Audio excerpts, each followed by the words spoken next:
When it comes to sports games, there aren't as many as there were just a few years ago, and with baseball, well, honestly, there's hardly any. Now, don't get me wrong, I love MLB The Show 16. It's realistic, it's more of a simulation, and it's absolutely beautiful to look at. But every now and then, I have an itch for a more old-school, arcadey style of baseball game. And I did think I found that with RBI Baseball 16. But honestly, it just wasn't all there for me. Yeah, it brought back a little bit of nostalgia and memories, but overall just felt kinda flat. But then I turned on the Japanese PlayStation Network, and what I came across, well, kinda blew my mind.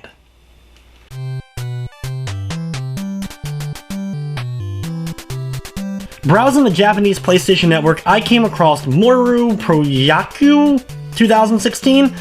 I know, first off, I'm absolutely butchering the name. I'll flash it on screen so you can see the correct saying, and of course you can correct me if you want to down in the comment section below. But as soon as I saw it, it intrigued me, and then when I saw a couple of screenshots, my jaw nearly dropped. It's Bases Loaded.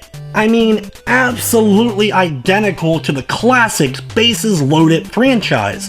Now, if you grew up in the NES era, you loved NES games, especially baseball ones, you probably played Bases Loaded, at least one of them. There was 4, of course, released back on the old school NES. And this brand new release takes that same engine and the same graphical style and puts it on the PlayStation 4. And it actually looks really good. It doesn't use a letterbox or 4x3. It's full screen and looks really nice on current modern HD televisions. Bases Loaded was always a little bit more of a simulation and realistic than some other titles on the NES as far as baseball goes, but the control and feel of the game made it really stand out, and that is exactly the same style of gameplay that's presented here. It was the first baseball game I played as a kid where you actually play from the pitcher's perspective, getting the camera behind the pitcher and seeing them throw the ball towards the plate instead of being behind home plate where you're controlling the hitter.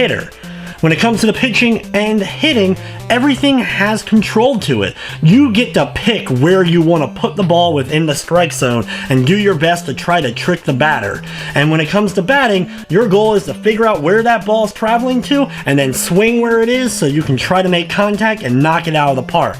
Nothing is quite as satisfying as striking out multiple batters in a row on some really nasty pitches, and when it comes to batting, as soon as you get your pitch right where you want it and you hit it and you hear the crowd roar and you know this ball is long gone, it's just a hell of a feeling. The game provides multiple different modes of play. You have your versus mode, so you and a friend can battle one another on the same couch, just like you did as kids back in the 80s. You also have a season mode that you chase the pennant, and you can pick multiple different types of seasons for different lengths of play, so you don't have to go through and play a full giant long season. You can play as little as 30 games for a season, and you don't have to worry about passwords like you would have to back in the Bases Loaded days. You do get a save feature, of course, since this is the PlayStation 4 we're talking about.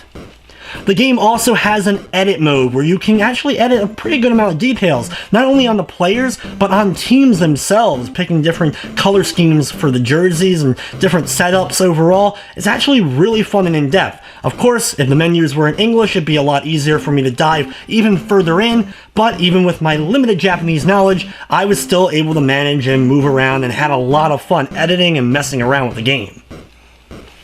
One thing that used to drive some gamers crazy back in the old sports games, especially baseball, was having to manually control your fielders, making sure that they're in the right place, judging how far a ball is going to go or how short it's going to end up being, and just being able to try to barely get in. If you're off by just a bit, that ball's rolling all the way to the wall, and your opponent just got an extra run or two on you.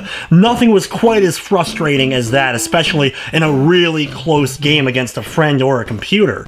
But this game actually provides an automatic fielding option. Now, you can turn it off if you want that true old school experience, but the automatic fielding actually works quite well. I didn't really run into any problems. Now, you only control one fielder at a time, so you can make sure that you can move them right where you want them, and you automatically become the fielder that's closest to the ball. Now, I won't say that that didn't cause a few issues here and there when it came to my fielding, but overall, I would say it helped more than it hurt.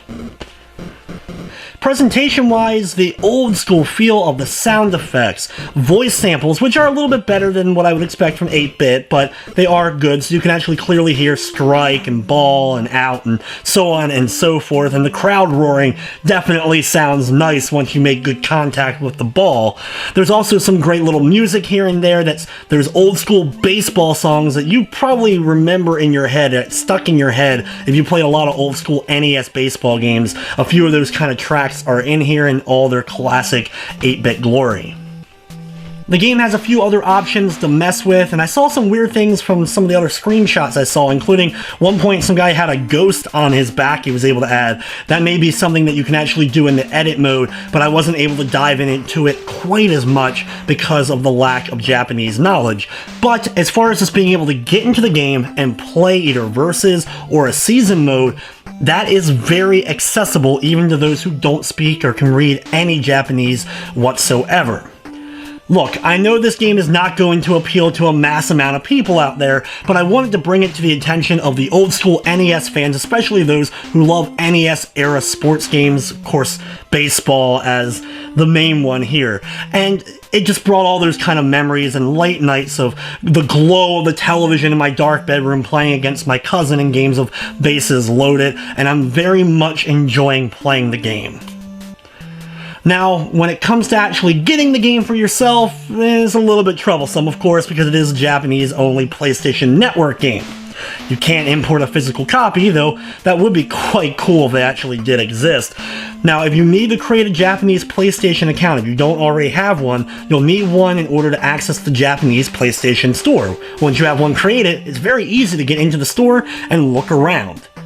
However, to create one is actually not as bad as it used to be. There's some great guides out there that will walk you step by step for creating a Japanese PlayStation Network account. When it comes to needing points, though, in order to buy the games, you're going to need a Japanese point card. Unfortunately, they do not accept American credit cards, though I do know that Japanese PSN, along with American PSN, does take PayPal. I don't know if you're allowed to use an American-based PayPal account. Honestly, I've never tried it. I usually don't put my PayPal information onto my PlayStation. But to get a point card very easily, I highly recommend Japan-codes.com. This is a great site where you're only paying about what the actual cost for the point card would be if you bought it actually in Japan. Now, I think unfortunately though, the lowest you can get is 3,000 yen. But for example, a 3,000 yen point card from Japan-codes.com cost me $32.18, which I know is a little bit more than just $30. You gotta translate the exact amount that the yen ends up translating to US dollar wise and all that good stuff. But if you want the same exact point card through PlayAsia, one of the other big import sites, it's $39.99. So definitely a much better deal on Japan-codes.com.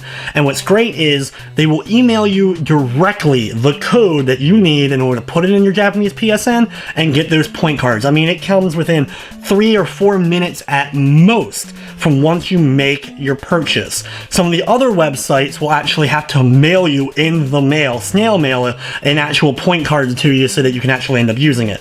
Now, PlayAsia will also directly email it to you, but it definitely costs more, almost $8 more than it does on the other site.